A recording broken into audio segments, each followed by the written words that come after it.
5 years ago, sitting down and focusing felt normal. Today, even 10 minutes can feel difficult. You open your laptop to work. A few minutes later, you're checking your phone. Then social media, then messages, then another video, and suddenly an hour is gone. So what happened? Did people become lazy? Not exactly. The real problem is that our brains have adapted to a world full of instant stimulation. Every notification gives your brain a small reward.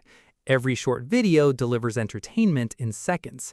Every scroll provides something new. Over time, your brain starts expecting constant stimulation. This changes how attention works.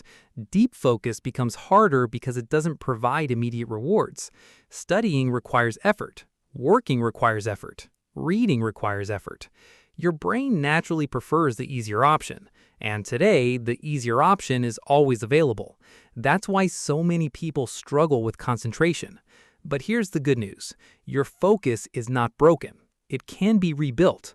The first step is reducing distractions. Turn off unnecessary notifications.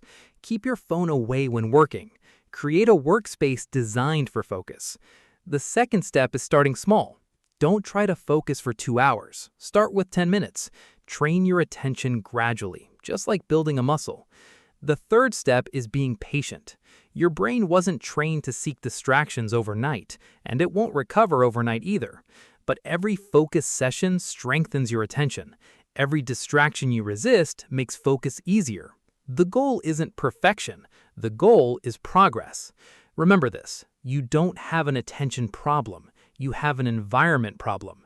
Change the environment, and your focus will follow. If you enjoyed this video, subscribe to BrainVera for more psychology and self-improvement content. Understand your mind. Transform your life.